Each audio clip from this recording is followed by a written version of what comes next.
하나님께서 오늘 우리에게 주신 말씀은 시편 66편 16절로 20절입니다. 시편 66편 16절로 20절입니다.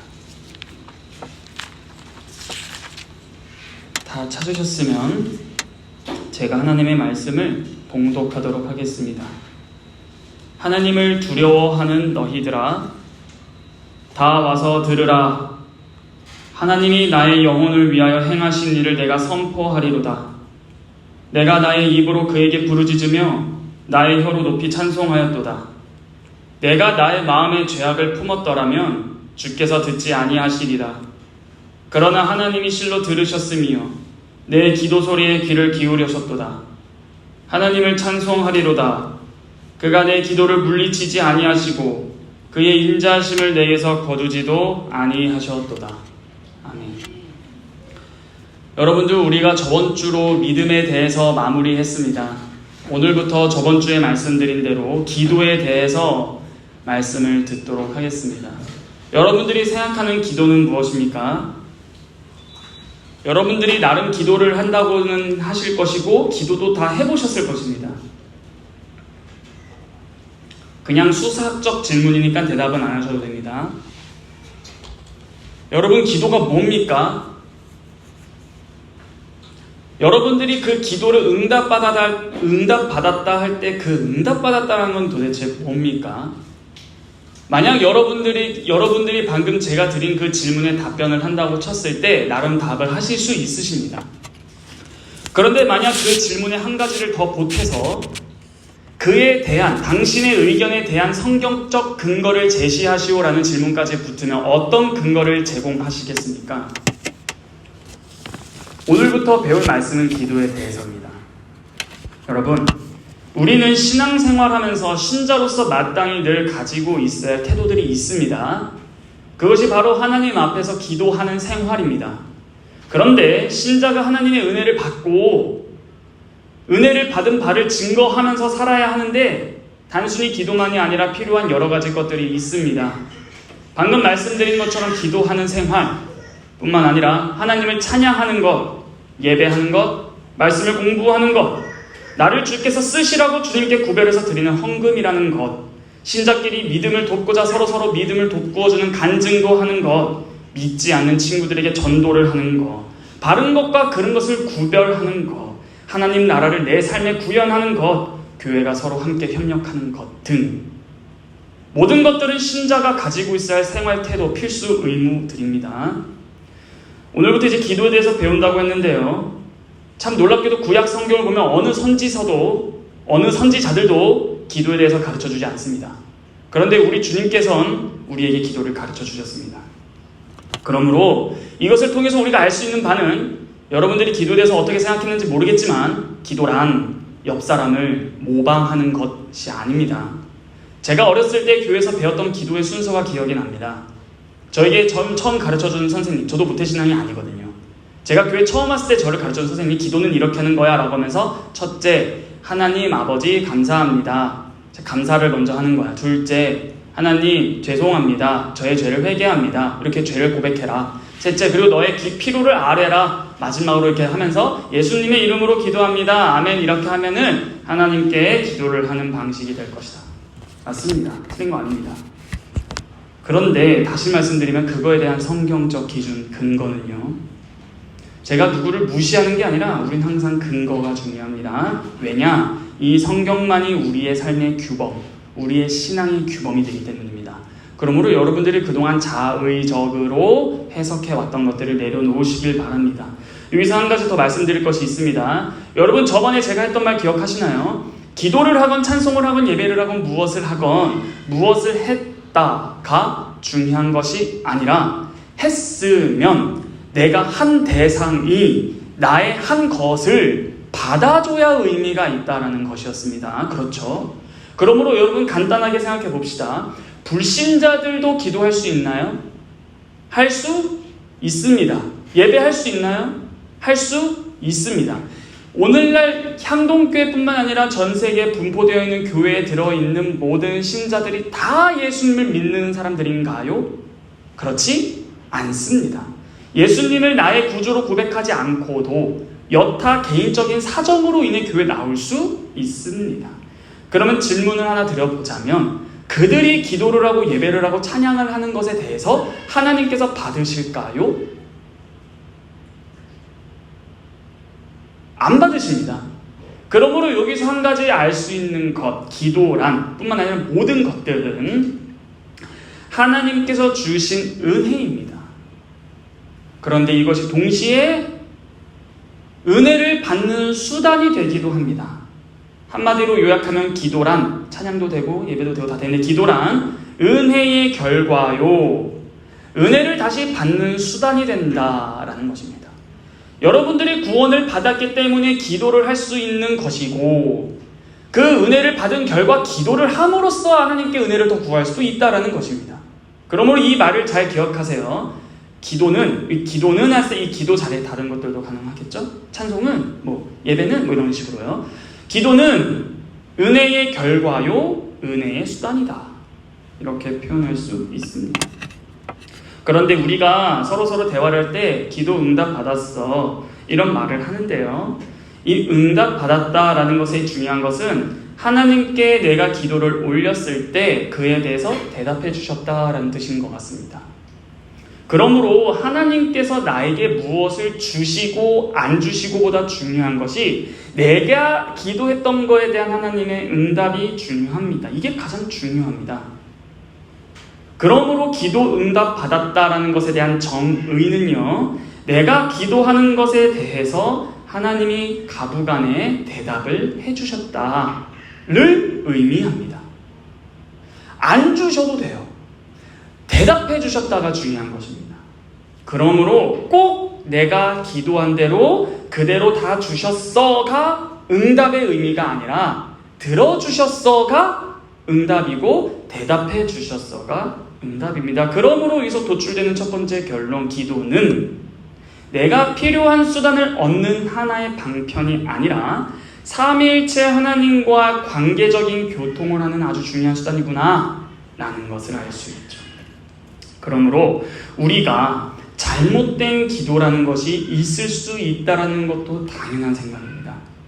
그런데 우리가 기도했을 때 하나님의 자녀니까 우리가 잘못된 기도를 하더라도 하나님께서는 그래 너가 모르고 그랬다라는 거 알기 때문에 너가 모르고 했기 때문에 고의성이 아니기 때문에 내가 받아줄게 라고 하시지 않습니다. 만약 신자가 자신의 자녀가 아버지께 기도를 잘못했다면 그 잘못한 것을 회개하도록 요구하시고 고쳐서 바르게 다시 기도하라 라고 하나님께서는 기다리시는 것입니다.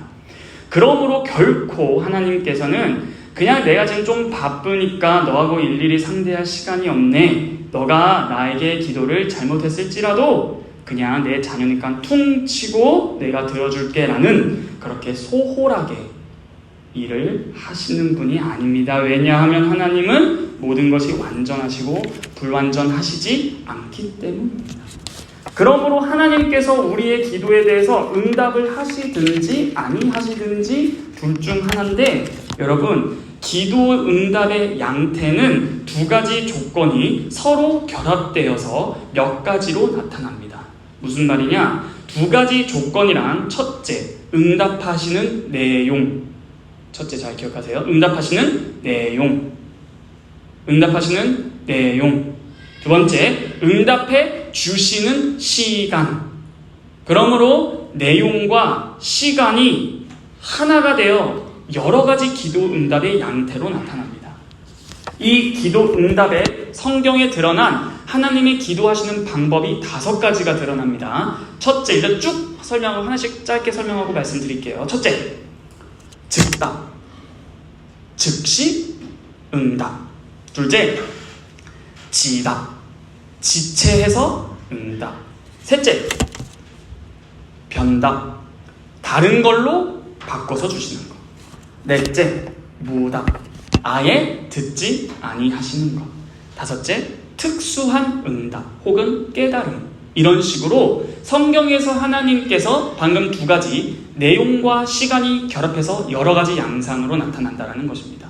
그러므로 이 하나님께서 기도를 응답해 준 5가지를 살짝 맛만 보고 들어가 봅시다. 첫째, 즉답입니다. 즉답, 성경 근거 구절 열왕기상 18장인데요. 안 읽으셔도 됩니다. 엘리야가 바알 선지자 450대 아세라 선지자 4대 총 합쳐서 850대 1.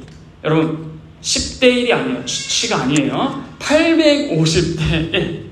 그때 엘리야가 기도를 하면서 바알 우상 숭배자들 선지자들과 싸우는 주제가 뭐죠?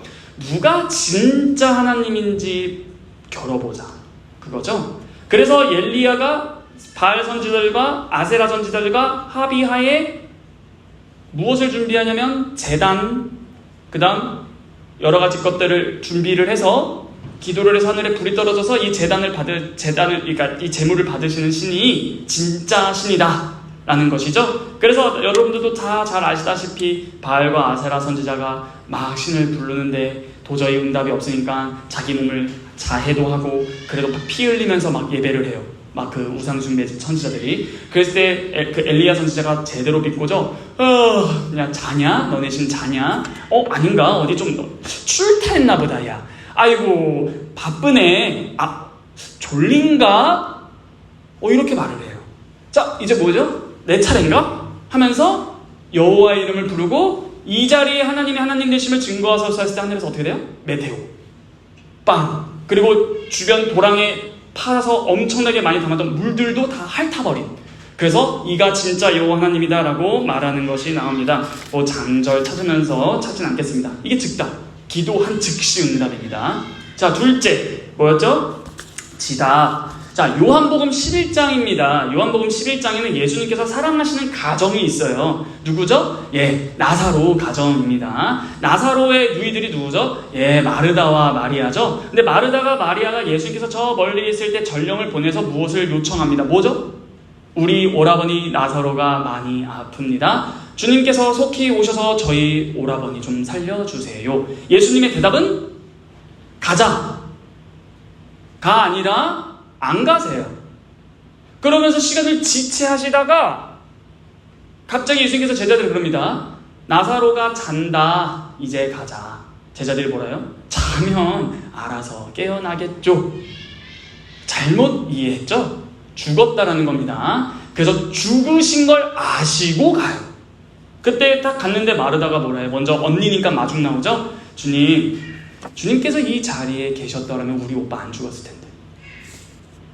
그때 예수님께서 뭐라 하죠? 유명한 말씀 하시지 않습니까?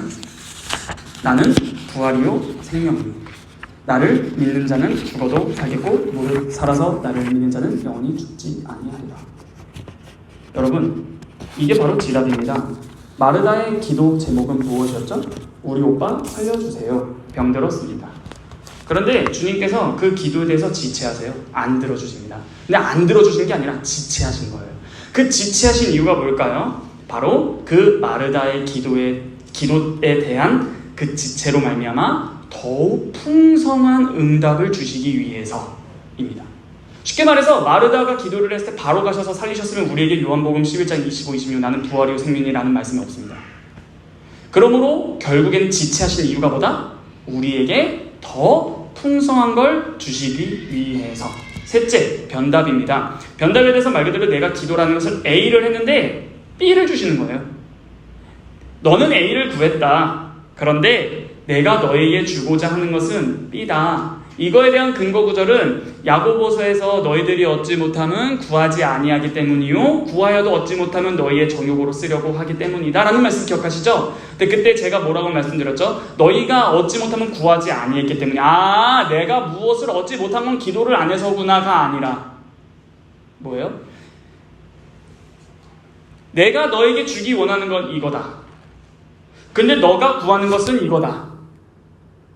그러므로 너희가 얻지 못함은 구하지 아니했기 때문이요 라는 말은 기도를 안 했구나가 아니라 구하지 아니했기 때문이요 라는 겁니다. 구했어요. 구하지 아니했기 때문이요. 됐죠? 오케이. 넷째, 무답. 안 들으신다는 겁니다. 다섯째, 특별한 응답, 깨달음. 이거 뭐냐면은 사도 바울이 육체에 가시가 있어서 3번 기도합니다. 주여 이 가시를 꺼내주소서, 없애주소서라고 했을 때 하나님의 대답이 뭐였죠? 내 은혜가 내게 족하도다. 그때 사도 바울이 더 이상 이거를 없애달라고 기도를 안 합니다. 아하, 나의 이 약함을 통해 주님의 영광이 더 드러나는구나. 그러면 굳이 내가 왜 이걸 없애달라고 해야 해? 이런 식으로 해서 기도를 하지 않습니다. 이런 식으로 5가지의 양식이 있습니다. 그런데 우리가 주의해야 될 게 바로 그겁니다. 여러분들이 지금 제가 말씀드린 5가지를 생각해 봤을 때 질문을 하나 하시면 아주 똑띠기예요. 어떤 질문을 해야 똑띠기가 될까요? 똑똑한 소리 듣고 싶으시죠? 질문을 하셔야 됩니다. 그게 뭐예요? 전도사님 알겠습니다. 성경에 나온 5가지의 응답 방식이 그렇군요. 그런데 궁금한 것이 있습니다. 뭐예요? 지답과 무답 어떻게 분별합니까? 우리 입장에서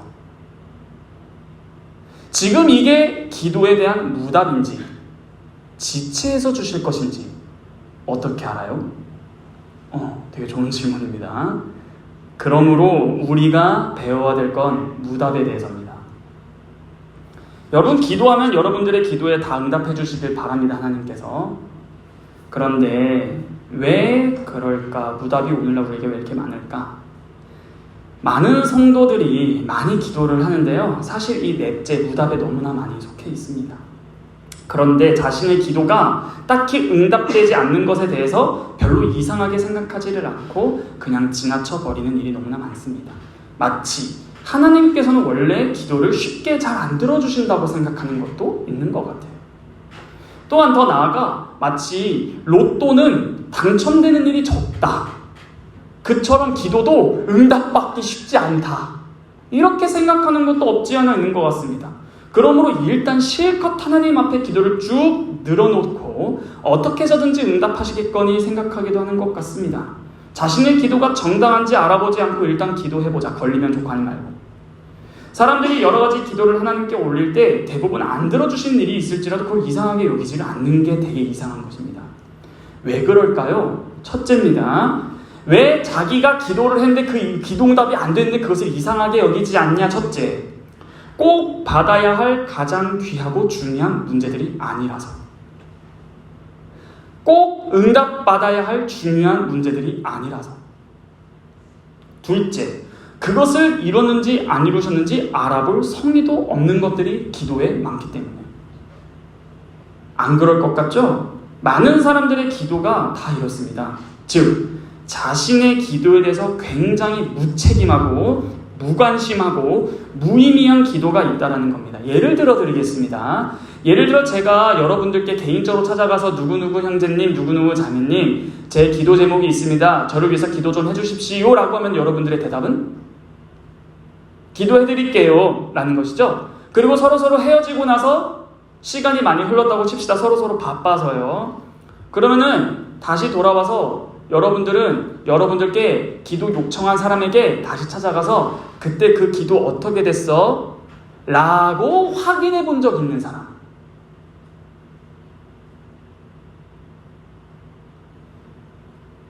주님, 우리 자리에, 이 교회에 참 자리가 많이 비어 있습니다. 주님, 응답하여 주시옵소서, 채워 주시옵소서. 근데 예를 들어 안 채워졌어요? 그러면 다음 기도는 뭐예요? 주님, 우리가 무엇이 주님의 뜻인지 알고 싶습니다. 이 자리가 안 채워졌습니다. 라고 기도가 나는 게 아니라 또 해요. 주님, 이 자리가 안 채워졌습니다. 채워주시옵소서. 이런 식으로. 그러므로 우리가 기도에 대해서 굉장히 무책임한 태도 중 하나가요. 내가 기도한 것이 응답됐는지 안 했는지에 대한 관심이 딱히 없기도 해요. 안 그렇습니까? 여러분들 기도 지금까지 인생 살면서 100번이라 치면 몇 번이나 돌아봅니까? 그 기도가 지금 어떻게 됐는지. 여러분 것이든 타인의 것이든. 그러므로 기도가 참 오늘날 교회 안에서 사교의 언어로 전락해버렸어요. 예의상, 침묵의 언어가 됐습니다. 기도해줘, 기도할게. 아주 가볍습니다. 관심이 없어요. 그런 거에 대해서 하나님께서 과연 일일이 다 들어주실까? 저 같아도 안 들어줄 것 같습니다. 그러므로 오늘날 기도는 교회에서 비즈니스적 용어가 됐습니다. 그러놓고 기도를 하나님께서 안 들어주시면 생각하기를 하나님께서 안 들어주는데 나보고 어쩌라고. 안 들어줘도 괜찮다 하는 식으로 지나가는 사람들이 있습니다. 이와 같이 무책임하고 무관심하고 진정성이 없고 사람들 귀에 듣기에 좋으라는 식, 이런 기도들은 그 결과를 사람들에게 구할지는 모르겠지만 하나님에 대한 자신의 책임 없음을 반증하는 것입니다. 그렇다면 무관심이 아니라 무책임이 아니라 진심으로 정성을 다하여 기도하면 들어주시나요? 하나님께서 기도를 응답하시는 기준이 진심이었던가요? 하나님 말씀 가운데 이러이러하면 내가 듣지 않겠다라고 분명하게 말씀해 주셨거든요. 하나님이 그렇게 안 듣겠다고 딱 조건을 내놨으면 암말 내가 간절히 울고 불고 매달리고 할지라도 안 들어주시는 것입니다. 그런데도 불구하고 억지로 하나님 이거 꼭 좀 들어주셔야겠습니다 하고 졸라댄다고 들어주시지도 않으세요. 그때 섭섭한 마음이 든다면 그거는 더 큰 문제입니다. 왜 섭섭해요? 자신의 뜻대로 하나님이 안 도와줬기 때문에. 결국 내 뜻이 더 중요하다고 스스로가 증명하는 태도가 바로 기도했을 때 섭섭한 겁니다. 이게 전형적으로 자기 부인이 안 된 사람들의 태도죠. 자기 부인이 뭐예요? 말 그대로 내가 부인된 상태라고 말씀드렸습니다. 즉 자기 부인이 안 된 사람은 그가 지금 예수님의 제자다운 삶을 살지 않고 있다는 것에 대한 증거가 되겠습니다. 섭섭하십니까? 이런 식으로 여러 가지 기도의 응답이 성경에 나타나는데요. 결국엔 우리는 하나님의 법에 따라서 우리의 기도를 점검해야 될 것입니다. 흔히 지성이면 감천이다. 정성을 다하면 하늘도 감동한다. 라는 말이 기독교에선 통하지 죄송하지만 않습니다. 그러므로 30분 기도할 거 1시간 기도하면 하나님께서 더 응답 잘해주십니까? 그렇지 않습니다. 그런데도 덮어놓고 자꾸 종교 감정만 쏟아내면 그것을 신앙생활의 고도적인 것으로 착각하는데 종교 감정, 내 기분 중요하지 않습니다. 결국엔 하나님의 법이 중요합니다. 그러므로 성경이 말하는 하나님의 법에 대해서 오늘 그중 한 가지 무답에 대해서 가르쳐 드리고 마무리하도록 하겠습니다. 오늘 본문 시편 66편 18절 제가 다시 한번 읽어보겠습니다. 내가 나의 마음의 죄악을 품었더라면 주께서 듣지 아니하시리라. 여러분 여기서 조건이 뭐죠? 여러분들 기도 응답 방금 질문 드린 게 뭐였죠? 무답과 지답을 어떻게 분별하냐? 그렇죠.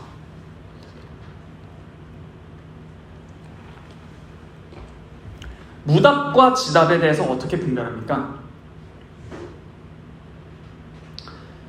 여러분 우리가 기도를 했을 때 이게 지답인지 무답인지에 대한 책임이 사실 우리에게 있는 거 아십니까? 기도를 했으면 그 기도에 대해서 내가 반드시 돌아봐야 되는 거예요. 반드시 돌아봐야 됩니다.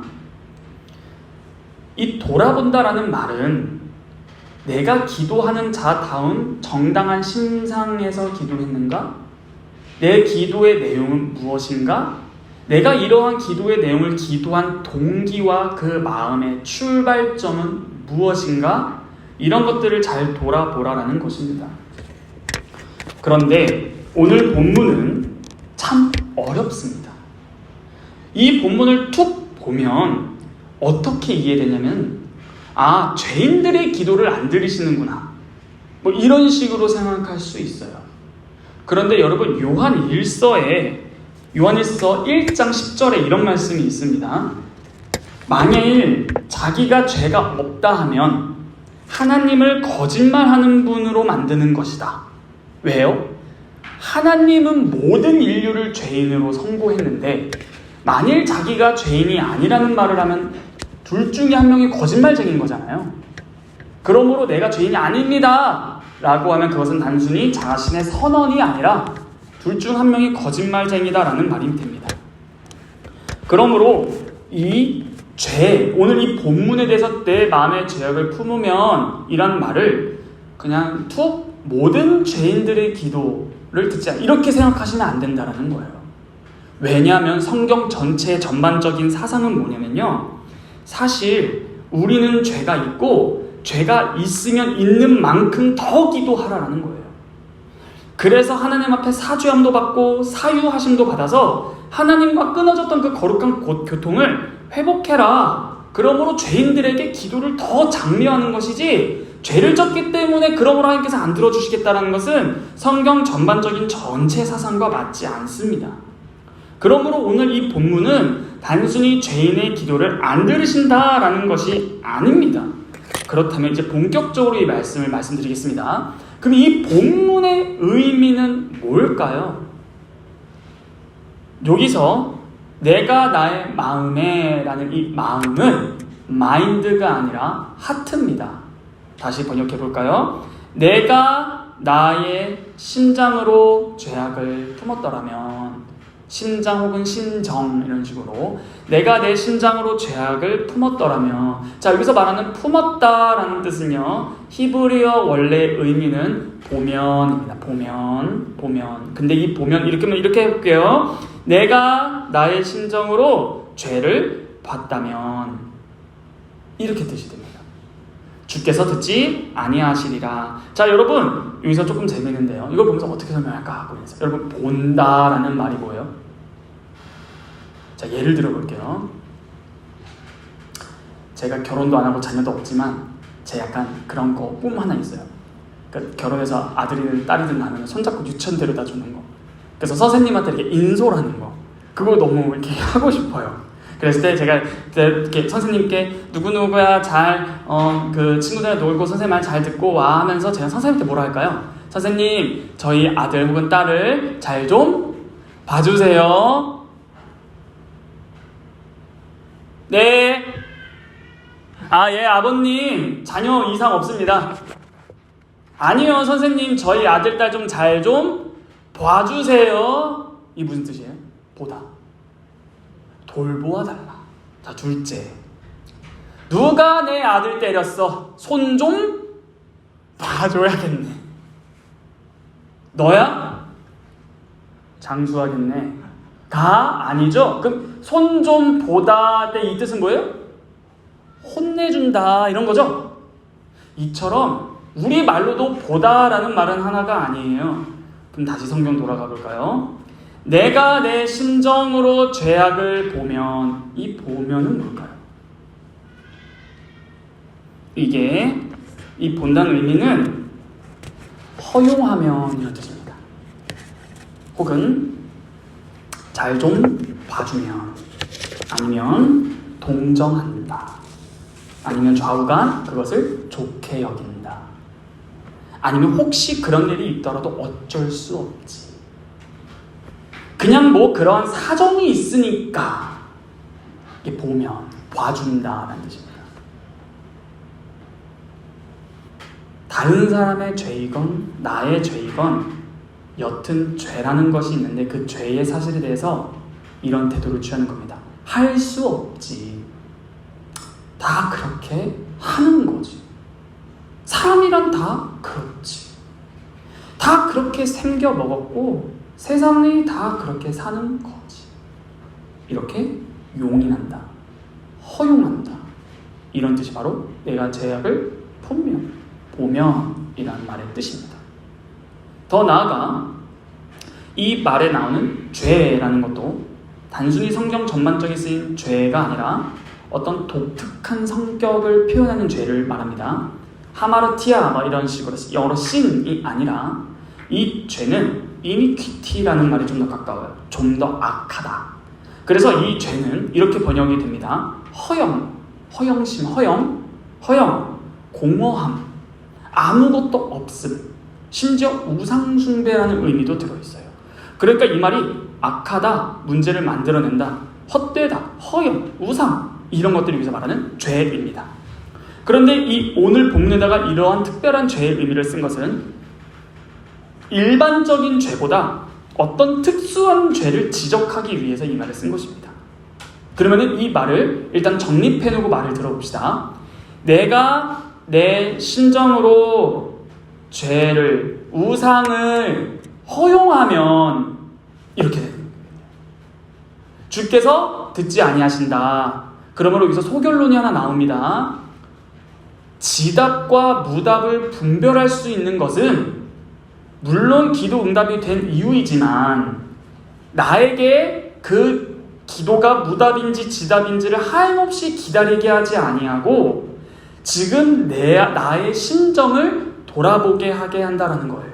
지금 내가 기도한 이것이 무답인지 지답인지 돼서 오리무중 가운데 두는 것이 아니라 성경에 나타난 이러이러하면 듣지 아니할 거다라는 것을 기준 삼아서 나를 돌아볼 때 여튼 지금 기도응답이 당장이 안 됐더라면 무답이든 지답이든 둘 중 하나일 텐데 과연 어디에 가까울까를 돌아볼 수 있는 중요한 재료가 된다는 것입니다. 그러므로 오늘 이 본문은 주님께서 이렇게 말씀하시는 겁니다. 죄에 대해서 철저한 태도를 취하라. 너의 마음이 죄에 대해서는 철저한 태도를 늘 취하고 있어야지 그냥 전향하면서 괜찮다, 할 수 없다, 용인하자, 어쩔 수 없다, 다 그런 거지. 이런 식으로 한다면 기도 응답 안 한다, 이렇게 말할 수 있겠습니다. 그런데 오늘 여기서 말하는 18절의 기도자는 이게 뭐라고 부르냐면 주께서라는 말을 합니다. 주님께서. 그러므로 이 기도자는 스스로를 종의 위치를 자처하고 있습니다. 즉 주종관계입니다. 이 주종관계, 즉 이 시를 쓴 사람은 분명히 자신을 주님의 종으로 자처하고 스스로 확신을 가지고 주님의 분부에 따라서 생활을 해 나가는 사람으로서 주님 앞에 지금 필요한 것을 구하고 주님과 무엇을 교통하기 위해서 지금 말씀을 드리는 중입니다. 그런데 이 기도자는 기도하는 동시에 자기 인생의 행보를 돌아봤겠죠. 주님, 저는 세상 사람들이 괜찮다, 어쩔 수 없다, 저럴 수밖에 없지, 용인하자, 이러한 태도를 취하지 아니했습니다 라고 말하는 거예요. 그래서 19절에 그러나 하면서 하나님이 실로 내 기도를 들으셨습니다 라는 말을 하는 것입니다.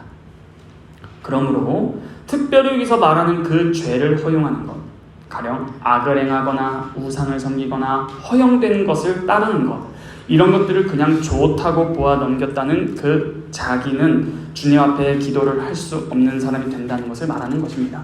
그러므로 단순히 모든 보편적 죄인들인 인류가 기도를 하면은 다 안 들으신다라는 것이 아닙니다.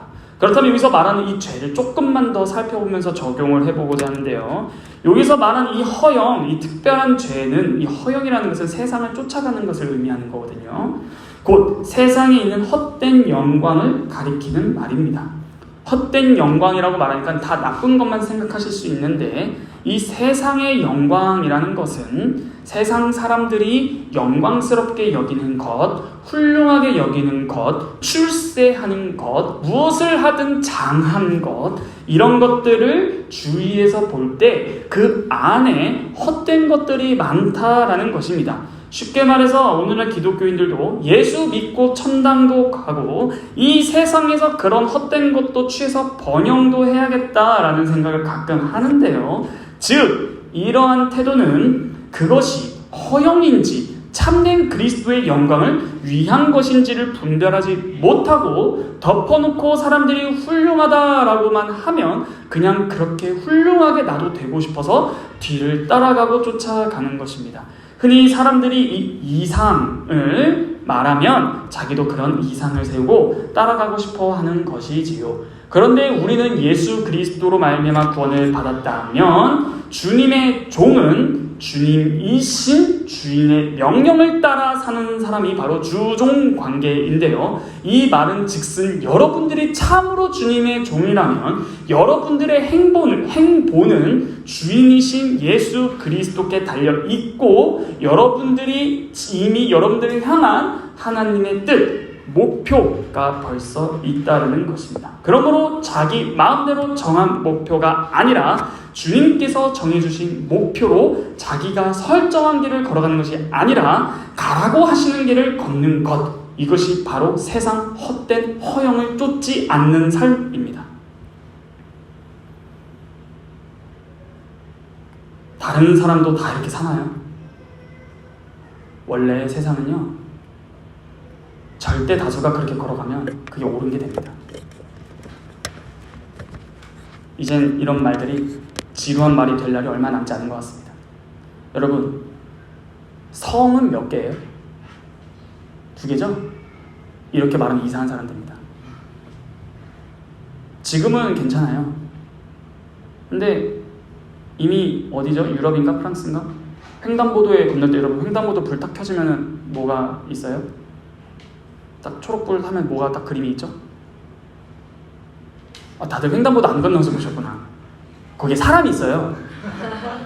사람 모양. 몇 명?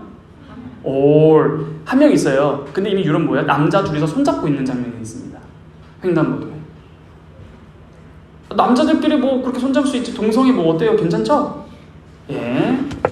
절대 다수가 그 길을 간다고 해서 우리는 그 길이 옳다고 생각하면 안 됩니다. 성경이 우리의 기준이기 때문이죠. 그러므로 이 세상을 살아갈 때에 우리는 날마다 거룩해야 합니다. 구별돼야 하거든요. 분별해야 합니다. 그런데 그렇지 않고 이 세상에서도 나도 칭찬받고 훌륭한 명예를 얻고 어느 때는 많은 돈을 버는 것을 보고 그게 부러워서 좋아하고 뒤를 쫓아간다면 그것이 바로 허영을 뒤쫓는 것. 이 오늘 66편 18절에 말한 그 죄, 우상입니다. 여러분 야고보서 4장 4절을 보세요. 하나님과 원수되는 길은 하나님 미워가 아니라 세상과 벗된 자가 하나님과 원수입니다. 그러므로 세상과 벗되고자 한다면 벌써 하나님과 원수되는 위치에 들어갔다는 뜻이에요. 이처럼 이 세상에 대해서 사랑을 하는 심정, 나도 거기에 동참하고 싶은 심정, 부자가 되겠다라는 게 아니야. 그냥 평범하게 살아가겠다라는 거야. 그냥 이 세상 사람들도 다 그렇게 살아가잖아. 하나님 앞에서 이게 악한 겁니다. 왜요? 여러분들이 이 땅에서 구원을 받은 목적은 하나님의 영광을 위해서인데 어느새 그것이 없어지진 않았습니까? 그러므로 여기서 나타난 죄는 단순히 남에게 거짓말했어, 잘못했어, 미워했어 이런 문제로 떠드는 게 아니라 더 특별한 죄를 지적하는 것입니다. 그러므로 여러분들이 생각해야 되는 것은 무엇이냐? 이겁니다.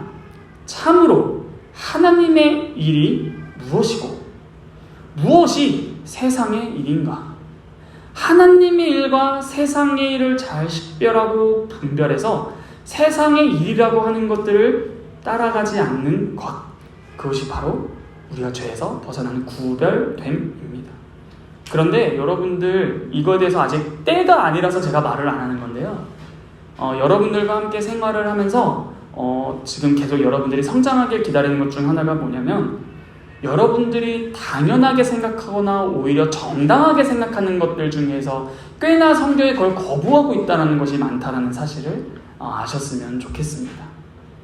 여튼 하나님께서 특히 예수님께서도 마태복음 6장 24절에서 하나님과 재물을 동시에 섬기지 못한다라고 말을 합니다. 그런데도 오늘날 기독교인들도 하나님과 재물을 겸해서 섬기는 일이라든지 하나님과 세상 권력을 겸해서 섬기는 일이라든지 다 교묘하게 합니다. 거기다가 하나님의 이름을 다 붙여대서 하나님을 섬기는 법이라고 둘러치기도 합니다.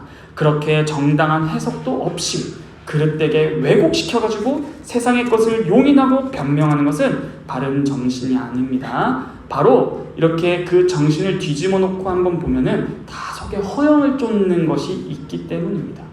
여러분들께 제가 형제님, 자매님 그렇게 하면 안 됩니다 라고 했을 때 참 궁금합니다. 그렇게 하면 안 됩니다. 왜 안 돼요? 다 그렇게 하면 돼.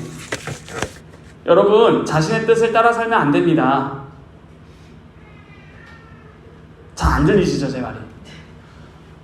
잘 안 들린다는 게 뭐냐면은 진짜 이 음성이 안 들리는 게 아니라 대책이 없다라는 거예요. 어떻게? 성경에서 우상숭배는 탐심이라고 말합니다. 이 골로새서 3장 5절 한번 보실까요? 성경 한번 찾아보겠습니다. 골로새서 3장 5절입니다.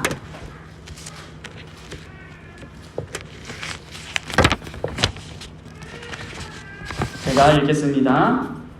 그러므로 땅에 있는 지체를 죽이라. 곧 음란과 부정과 사욕과 악한 정욕과 탐심이니 밑줄. 탐심은 우상숭배입니다. 여러분 여러분들 이 탐심, 우상숭배가 굉장히 중요해요. 왜냐하면 오늘 그 여러분들의 기도의 응답의 여부가 그 죄에 달렸기 때문이에요. 여러분 집에 다 불상 없으시죠? 있으세요?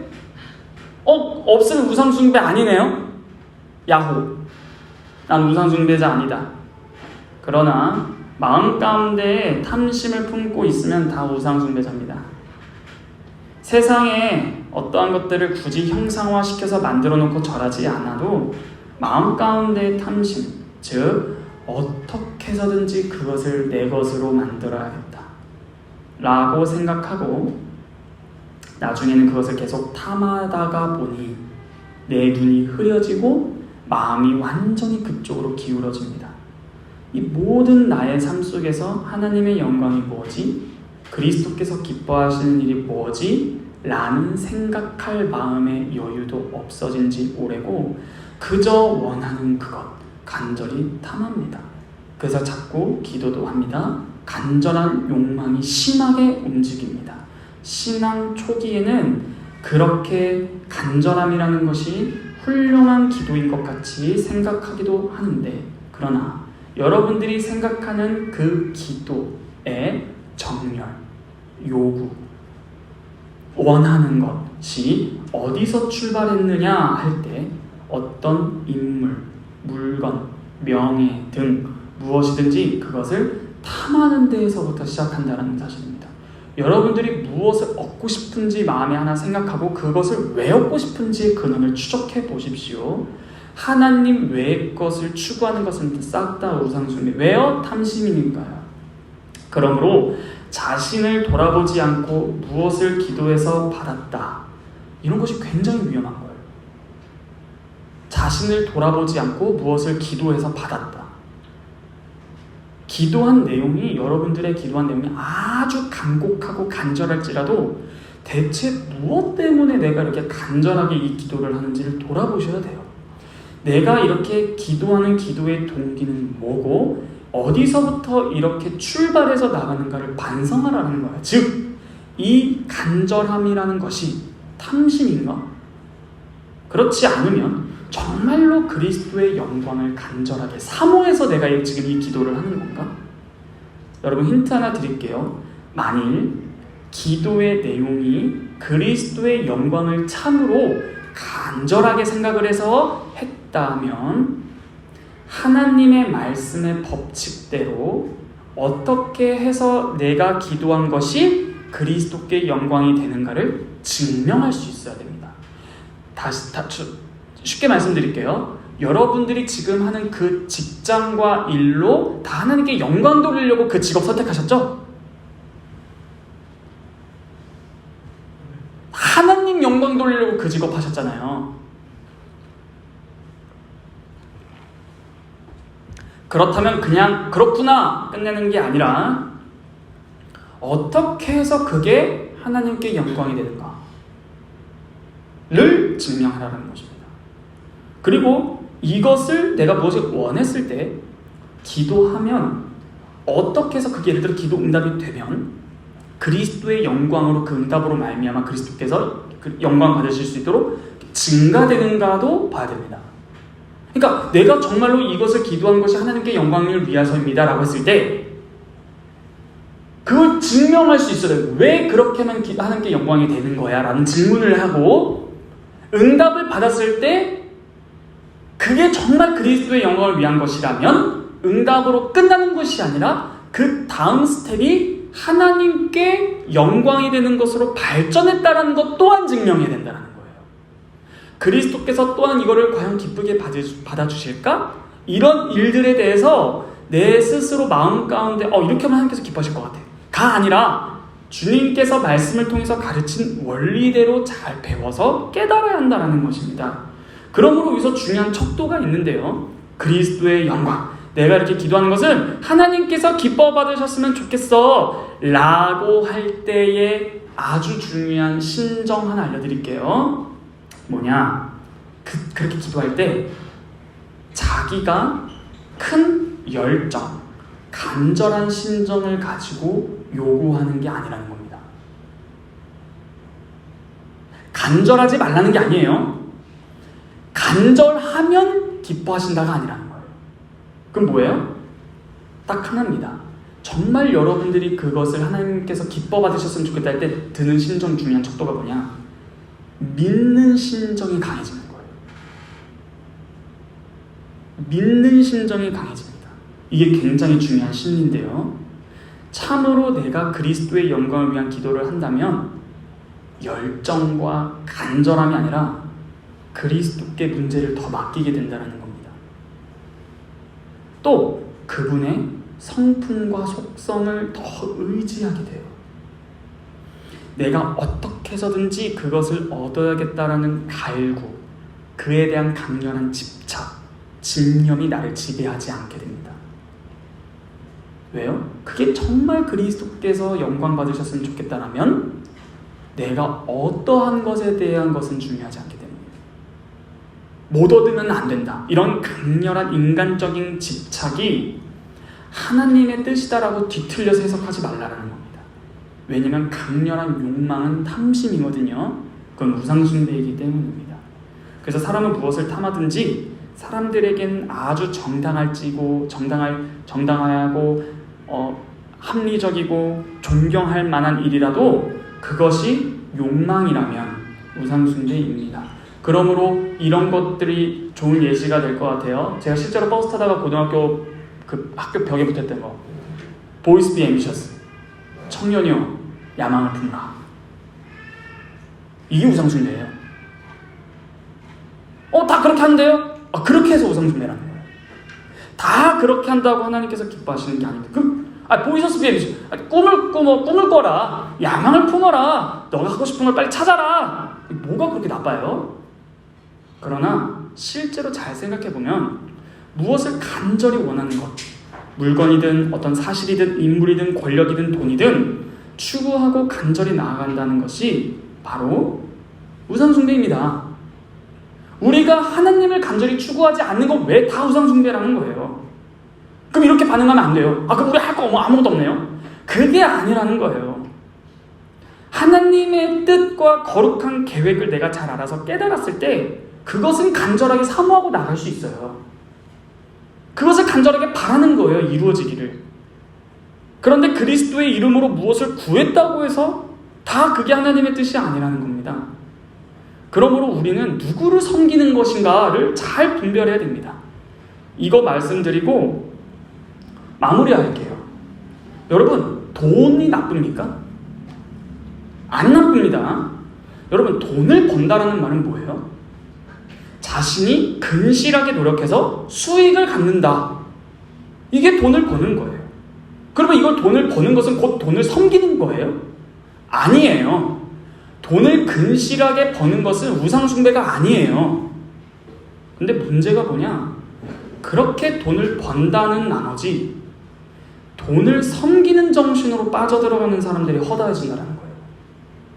마침내 그것이 자기에게 가장 중요한 인생의 문제가 돼버리고 그것이 자기 자신을 지배하는 상정이 돼버린다는 거예요. 여러분, 원래 무상이라는 것이 다 자신의 필요, 수요와 필요에 따라서 발생하는 거 아시죠? 그거를 인격화하든 유인화하든 형상화하든 상관이 없어요. 결국에는 그것이 내가 그것을 봉사하게 되버리는 순간 그게 나의 우상입니다. 경제력, 방금 돈, 경제력 필요합니다. 그렇지만 그 경제력이라는 것이 어느새 나에게 봉사의 대상이 돼요. 그것을 형상화하든 안 하든 상관없어요. 무슨 말이냐? 봉사의 대상이 된다는 건 무슨 말이냐? 그것에 자기의 전력과 정성과 그것을 전부로 알고 섬겨나가는 거. 그것만이 나의 목표가 되는 거. 그게 우상이에요. 그래서 그것을 얻기 위해 하나님께 기도도 한다라는 것입니다. 그래서 오늘 시편 읽었던 것처럼 내 마음에 죄악을 품으면 그 특별한 죄를 내 심장으로 보면 허용하면 이런 것입니다. 그러므로 이런 식으로 내 마음의 죄를 품으면 즉 우상이나 허영이나 악을 허용하거나 동조하거나 어쩔 수 없다거나 다 그렇다라거나 나도 어쩔 수 없다라거나 한다면 주께서 듣지 아니하신다라는 것입니다. 그러고서도 반성하지 않고 회개하지 않고 자꾸 기도하겠다라는 정신은 정당하지 않습니다. 그러므로 한 줄 정리. 여러분들이 섬기는 것, 그것이 무엇인지 잘 돌아보시고 그에 대한 마음이 만약 여러분 그거를 포기하십시오 라고 했을 때 포기가 안 된다면, 혹은 아니 이건 다 그런 거 아닌가? 라는 생각이 든다면 정확하게 시편 66편 18절이 곧바로 적용됩니다. 무답입니다. 하나님께서는 그런 식으로 여러분들을 꾸짖으실 것입니다. 기도하겠습니다. 하나님 아버지 감사합니다. 저희가 기도에 대해서 배우는 첫 번째 시간을 가졌습니다. 하나님, 저희의 심정이 이 세상에 살면서 하나님 나라적인 세계관이 아니라 세상의 세계관에 젖어들어 나도 모르게 다 이런 식으로 살아가는 것이 아닌가? 이것이 그렇게 크게 잘못됐나? 내가 뭐 누구를 때리기라도 했어? 미워하기라도 했어? 아니 내가 뭐 돈 벌려고 교회 안 나오기라도 해? 라는 그런 유치한 정도의 수준이 아니라 내가 지금 무엇을 그렇게 탐하고 있는가? 내가 왜 이렇게 열심히 살아가는가? 혹은 시간을 내어 기도를 했을 때 그때 간절하게 나오는 그 동기는 뭔가? 아니, 내가 그동안 기도했을 때 참 책임감 있게 기도했는가? 내가 지금까지 기도했던 것들이 응답됐는가, 응답되지 아니했는가? 이런 모든 것들을 잘 돌아보아야 할 것입니다. 주님께서 저희에게 긍휼과 은혜와 자비를 베푸셔서 주님의 뜻에 벗어나지 않고 주님과의 인격적인 합당한 관계를 늘 맺을 수 있도록 허락하여 주시옵소서. 이 모든 말씀 살아서 역사하시는 우리 주 예수 그리스도의 이름으로 기도합니다.